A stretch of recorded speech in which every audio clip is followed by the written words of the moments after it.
You're listening to Shoe In, covering the ins and outs of all things footwear, from sneakers to heels, loafers to slippers, and every type of shoe in between. Brought to you by the FDRA, the Footwear Industries Association focused on retail, trade, politics, and fashion, helping create and enhance conversations on all things footwear. And now your footwear insiders, Matt Priest and Andy Polk. Welcome back to the Shoe and Show, everyone. Thank you for joining us today. If you haven't noticed, the world's in a little bit of flux. Supply chain strain continues. Worker shortages, not in terms of hiring, but in terms of not wanting to be hired. I don't know. Demand, supply, cats and dogs living together in harmony. All these things happening, Matt, that are confusing because we don't have historical data to compare our current age to in terms of the economy. And all of that causes confusion with demand planning and product planning for our footwear companies. Man, we've talked about this ad nauseum, but it bears repeating over and over again. And maybe it's Andy kind of quasi lamenting, right?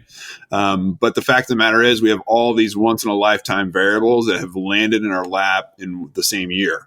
And if you talk about a pandemic and you talk about a recession and you talk about inflation and you talk about, moving out of recession, you talk about stimulus, you talk about, conflict, you talk about the emergence of a new Cold War with China, this might sound hyperbolic, but it's not. And it's all happening in the same year.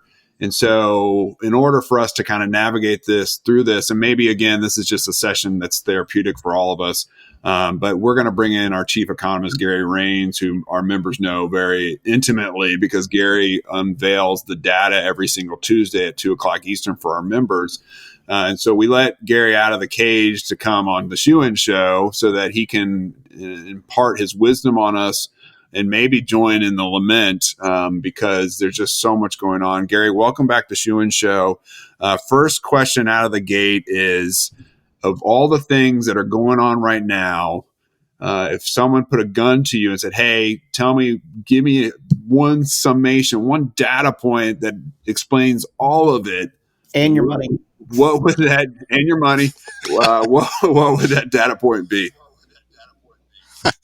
Hey, thanks, guys. Great to be back on here. I tell you, it has indeed been a really dynamic, year and a half, since the pandemic first had washed ashore. And of course, we've seen a range of fallout really across the economic spectrum with all kinds of really unanticipated data points. To your question, though, if I was to point to one key thing, we see too much demand chasing too little supply, and that is a surefire recipe for higher prices. We're seeing that both on the manufacturing, the producer side, but spilling over onto the retail side, not just in footwear prices, but really across the broader economy. And, it reminds me of the law of unintended consequences when we had so much stimulus injected into the economy in hopes of, spurring consumer demand. Certainly it did that, and boy, did it do that. But it had all these unintended consequences that is directly contributing to these higher prices, both on the wholesale side and the retail side. Now, so we saw just recently kids' shoe prices. Let's use that as an example. We saw a huge spike in the price of kids' shoes coming across our border, impacting working families in particular. The president's chief of staff came out and said, hey, this is something that rich people deal with, nothing to see here. And we Team FDRA quickly pulled together a letter and fired off the president and said, hold on a minute. We're not talking caviar and Cuban cigars here, buddy. We're talking about kids' shoes sold at places like Walmart and Target. Talk to us about those price spikes and how historic are we talking about as it relates to the increase in prices? Yeah, absolutely. This is definitely not a rich person problem at all. In this latest month, the Bureau of Labor Statistics is reporting that retail prices for boys and girls footwear increased 11.9% year over year in September. To kind of put that in perspective, the previous month, the increase was hardly half that much, 5.9. The month before that, it was slower again, hardly 3.6%. So it is really an unprecedented level of increase, this 11.9%. But the slope of that increase has really been steepening here the last couple of months. And it really paves the way for footwear prices overall, not just for boys and girls, to increase at the fastest pace on record this year. Already, we're up 3.2%. I think it's likely to finish the year closer to a 3.8, 4% year-over-year increase for footwear. Now, you're talking about a retail good that in a typical year might be, see a flat to lower increases, a flat to lower price changes. And we're talking about an increase, upwards of 3.5%, 4% this year. So it's really something we haven't seen in, upwards of 32, 33 years. And it could go higher because we don't know where the supply is, right? Absolutely. Certainly we are seeing robust volumes of footwear coming in. In fact, we're seeing that total footwear in August, the latest month, had increased in volume terms 32.8%. That was a 6th straight double-digit jump. While on the one hand, in any normal year, we would that's really noteworthy in itself. But as I said earlier, we're seeing that demand is increasing faster than these imports. This proxy for supply is. So, of course, with demand growing faster than supply, that's a surefire recipe for higher prices. And that's absolutely what we see going on here. And we don't expect that's likely to. Yeah, it's at the point now where there's not, there's nowhere to hide the cost, right? There's nowhere to eat the margin. There's nowhere to hide the cost. The price has to go up. Luckily for footwear, we see other folks like Procter & Gamble talk about how they're increasing prices on a number of goods. I think all industries are looking at commodity cost increases, production, supply chain.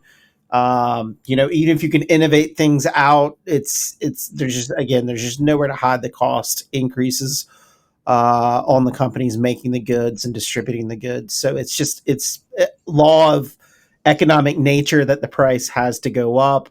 We also see this globally too. I mean, I want to expand the conversation just a little bit because I think one of the challenges that we see globally is very different in the U.S., right? Where we have a high rate of vaccination.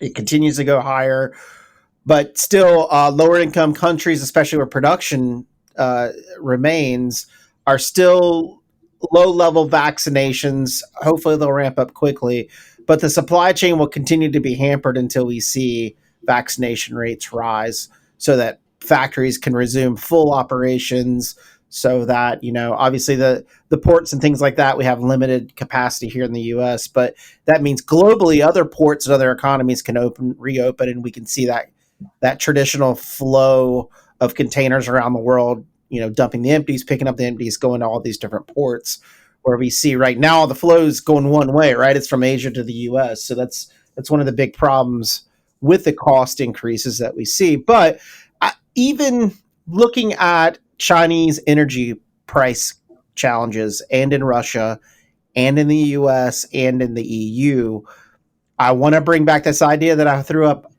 a while back, Gary.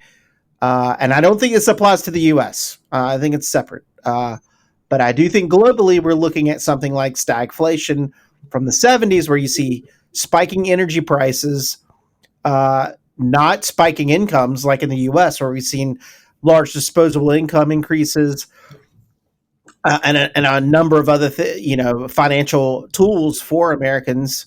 But globally, they don't have these financial tools. They don't have price increases. The jobs aren't increasing. Their economies continue to be kind of hit with COVID in different ways. And you got these energy prices increasing 20, 30% in some countries. Obviously, when you say stagflation, everybody freezes, right? No one wants to go back to the 70s. But what do you think about that globally when we look at the global marketplace? Yeah, I I'm not so convinced yet that we're likely to see a stagflationary situation, develop in 2022. A bit like we saw in the late 70s and headed into the early 80s. In part, this has been, or really in large part, this has been self-inflicted. We saw governments around the world that had introduced all this liquidity into the economies to stoke that consumer demand. So it's a bit, like I said, you be careful what you wish for. You just might get it. That's absolutely what we're getting here. The question is, how soon and how aggressively are governments around the world going to turn off the spigot? Going to pare back on that liquidity they'd introduced, directly to consumers. If that is turned off too quickly, again, we're going to see kind of a self-inflicted issue again that could really weigh on economies around the world. If governments are slower to turn it off, then of course that, on the other hand, bodes well for inflation to gather more momentum. So it's that fine line that policymakers, monetary policymakers around the world are going to have to walk between turning the spigot off too quickly versus too slowly. Neither one is a very good option, and they really have to walk that fine line. And I think that's why I would not want to be Jay Powell. Well, Gary, so I parked a bus on a hill, and you know where I'm going with this, and the bus starts to edge forward, and much like inflation, I'm just playing off this analogy you've used a number of times on our member calls about a fine NC State professor who used inflation and the movement and momentum that gathers with inflation as a bus parked on a hill. And it's easy to keep the bus stopped, but once it starts rolling, it's more difficult to get it to stop again. What are those measures if Powell's got these decisions to make on what incentives are turned on and turned off, and what Congress decides to do, and what politically is palpable as we head into an election year? What, in your mind, is going to slow inflation down? And I think we can put to bed this transitory term that the administration loves to use. Like, I don't know. I guess it's in the eye of the beholder at this point. But talk to me about the bus, right? How do we get the bus to stop if it is inflation and it's parked on a hill? What levers are there that are available? And then I have a follow-up question to that, but I want you to answer the first question first.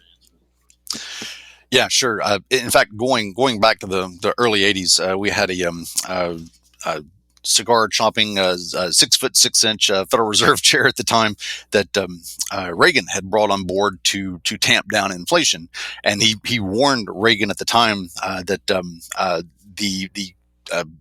it was a bit like a monetary chemotherapy, that the cure was going to be about as painful as the illness itself.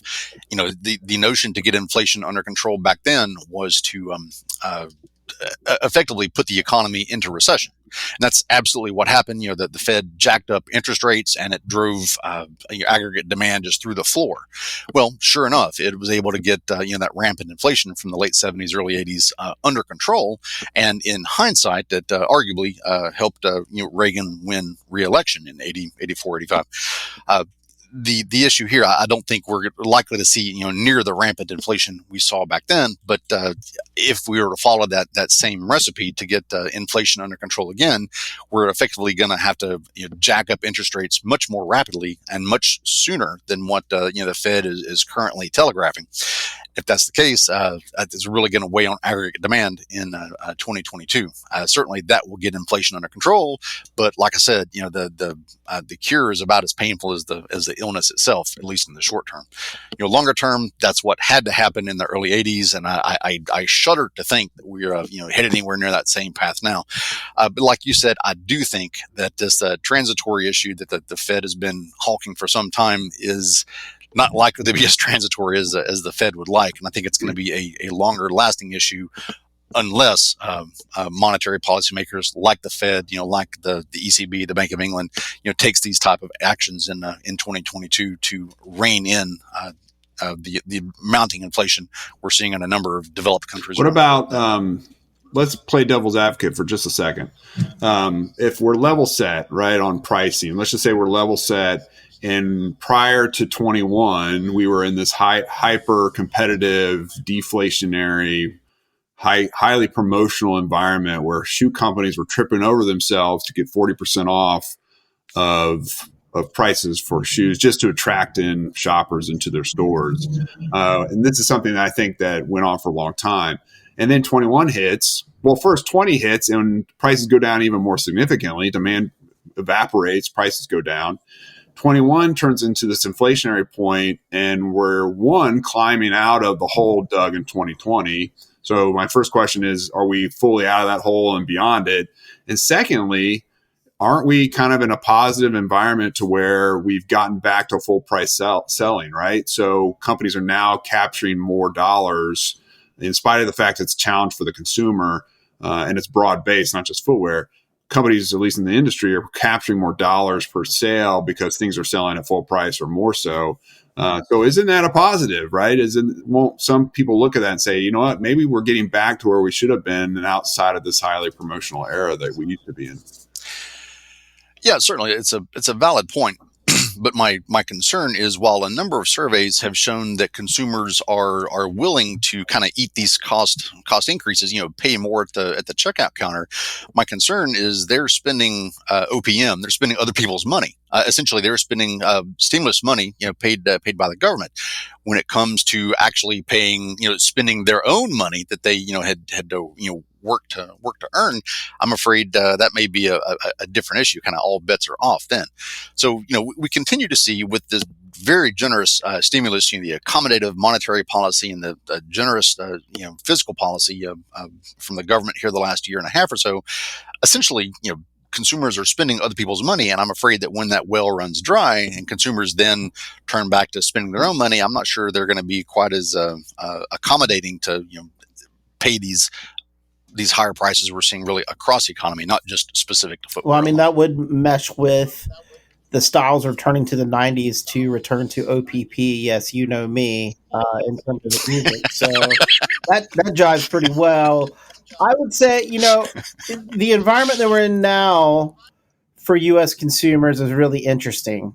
So I know, obviously there's been a large government stimulus, so people have more money in their pockets. Some of that remains.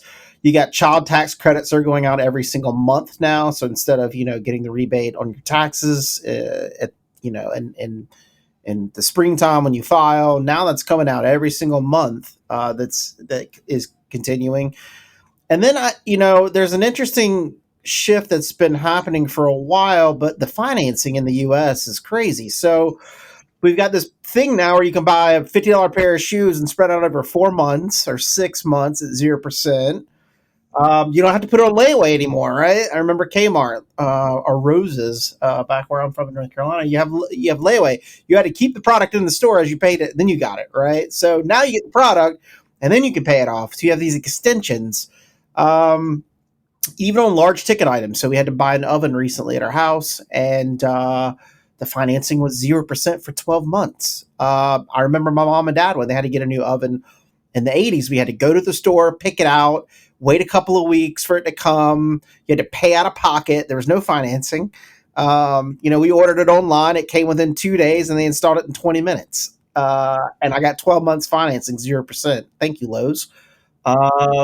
So this idea of other people's money extends also to this extension of credit that we have. So when I think about global economy versus U.S. economy, I think there's, even with the COVID vaccination issue, even with our government spending maybe more than other governments, we also have this, the wealth that we have in this country and the ability to issue credit is pretty amazing in terms of demand forecasting for 2022 and beyond, right? So you can take a small portion of your paycheck every month, get the goods and services you want, and just extend it out at 0% or a small amount on your credit card, depending on your credit card and your credit score.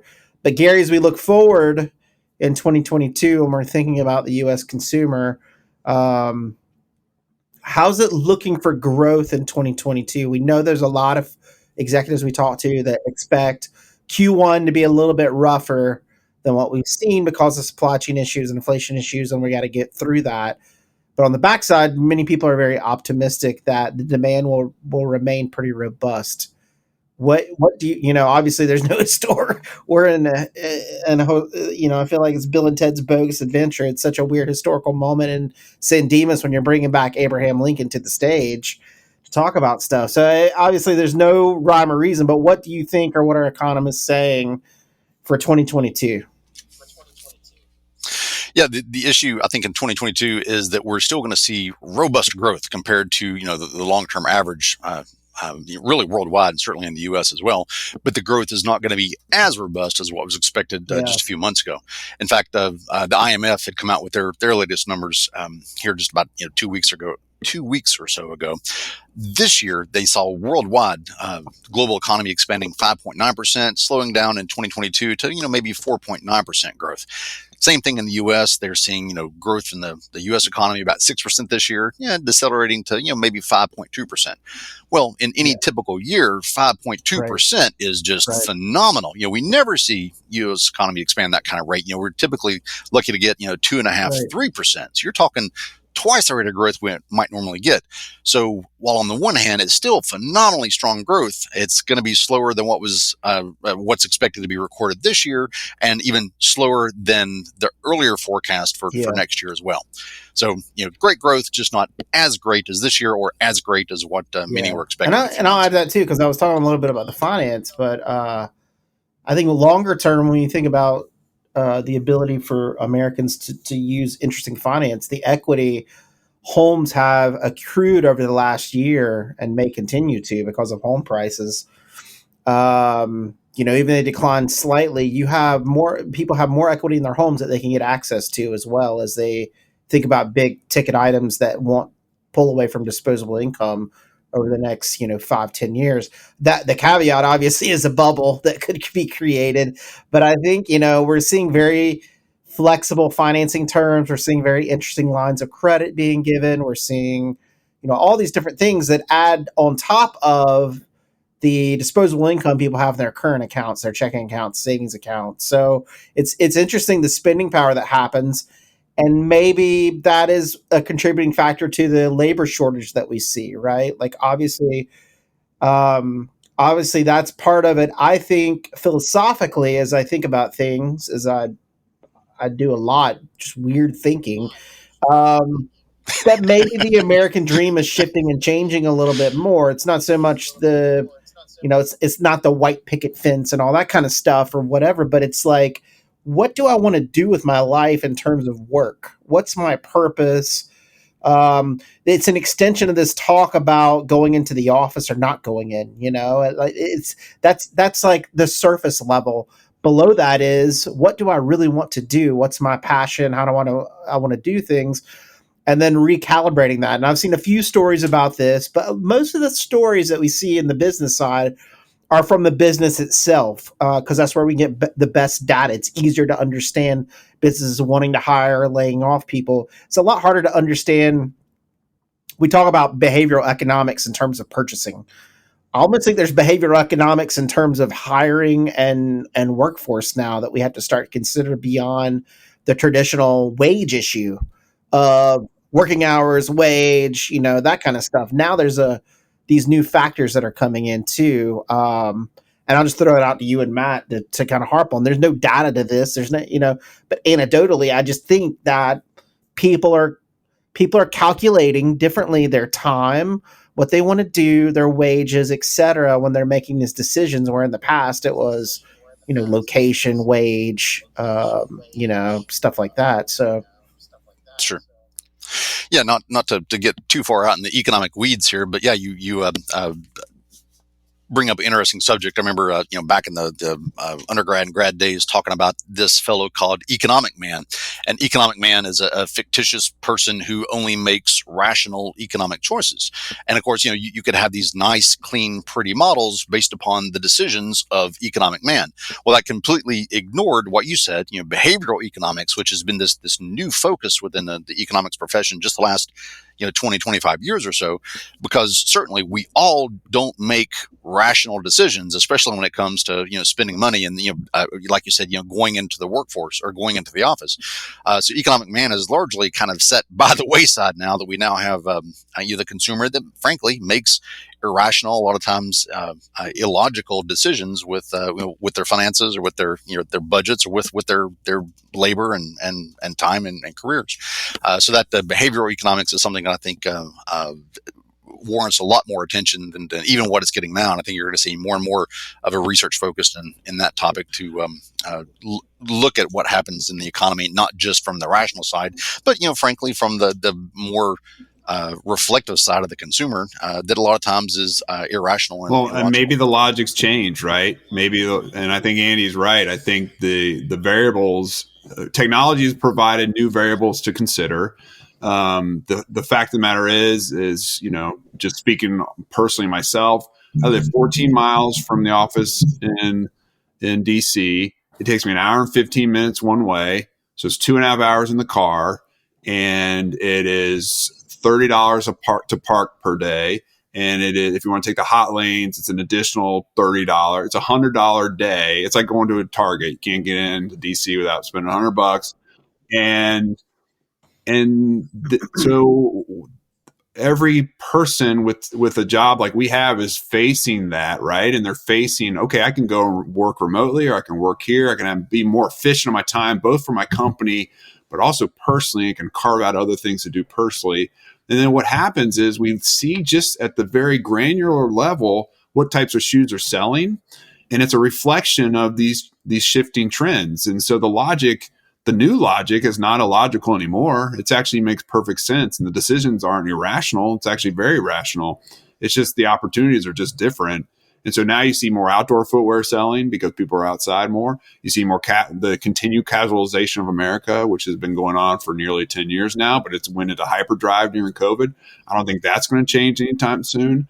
And so I think just the factors that are being weighed by discerning individuals are changing the logic and the rationale. And so economic man is still alive and kicking. He's just got different things to consider to make those decisions. Well, I think the economic man is the models, right?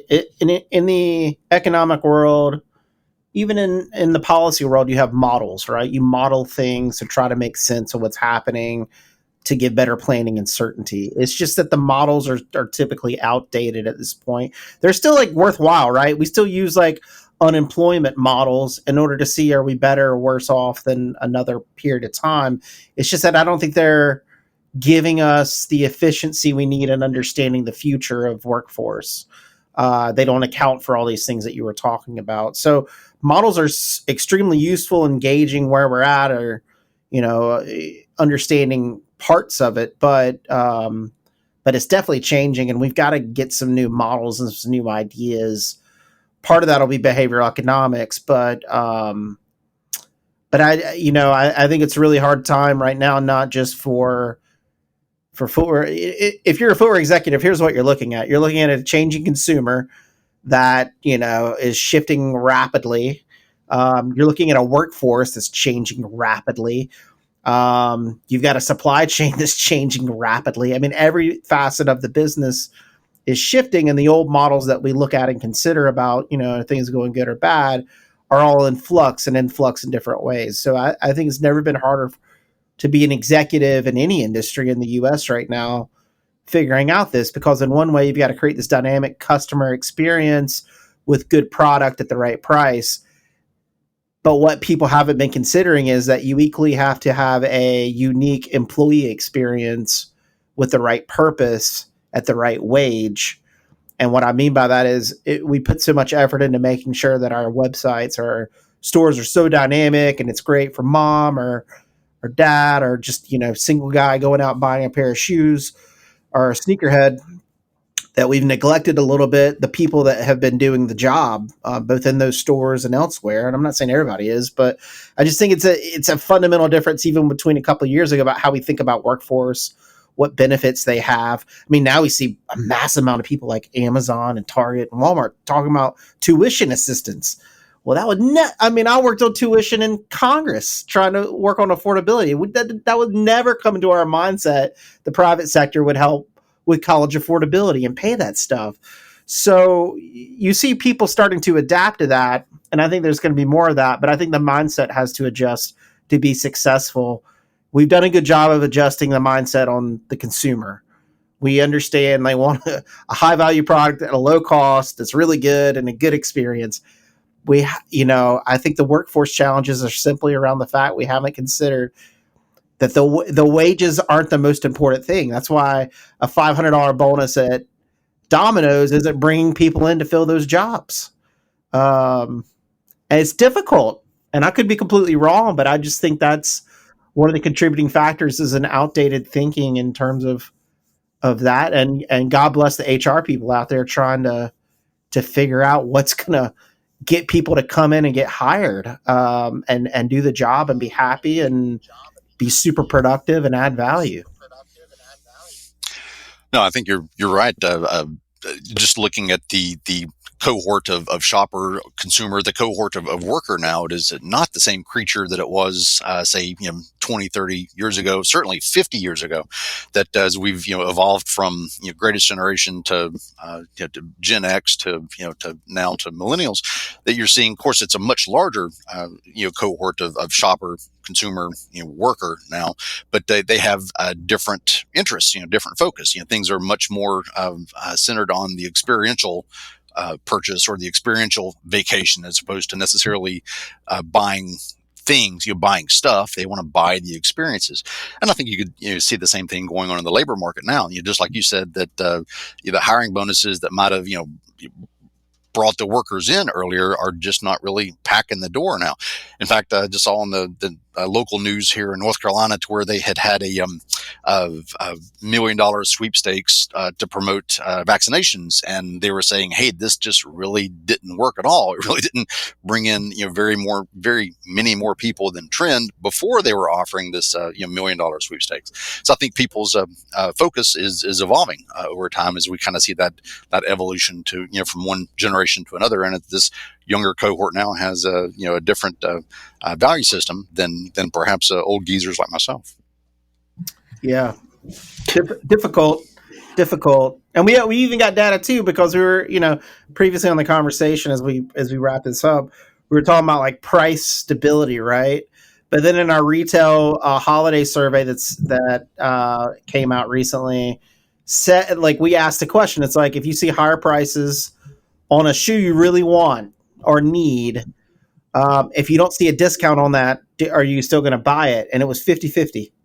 The consumer was like, yeah, I really want it, and the price is higher than maybe what I want to pay, I'm still going to get it. And the other person's like, if I don't see a 20% off, I'm not going to buy it. So it's like, we really got to nail it at the consumer level in terms of what the shopper wants and what we're delivering, and at the right price. It's just, I don't know, Matt, it's harder than ever. And these conversations, though, while not providing solutions, provide thought, I think, critical thought as we go through this to challenge existing norms or traditional models as we try to formulate new footwear models going forward. Yeah, I agree, Andy. And one of the things I think we both try to do is ask those questions that people are already thinking about, because there's safety in numbers, and critically thinking about these things and thinking about the other side of the coin, and being a devil's advocate from time to time helps us to navigate and see things from both sides. And so as we're in this inflationary environment, as we're in all these different changing variables that are impacting our industry in so many different ways, it's okay to be thinking about these things in a different way. And I think that's what we provide both in this format and others that we do with our members. And so, Gary, thank you for the continued flow of data that's available at the Intel Center at FDRA.org. I know you do a lot of one-on-one consultations with our members. You clearly are the star of the show on the weekly call. I get so much great feedback about that call. So if folks are listening right now and they're at a member company and they're not signed up for the weekly call, you can go to FDRA.org to do that. And if you're in a company that's not a member, then reach out to us at info@FDRA.org, and we'll be happy to talk to you about membership so you can get access to these key data on a weekly, daily, hourly basis, whatever your needs are. And so there's just a lot right now to uncover. And so, Gary, we thank you for that. Yep. And we'll keep having these conversations, folks, as things keep shifting. And of course, we encourage you to go back to listen to some of our leadership series this year. A lot of that focuses on, I think, culture, which is extremely important to strategy and the whole execution of getting the right people and facilitating the right environments and getting the right product, et cetera. So we encourage you to go back to our catalog. It's on shoeandshow.com.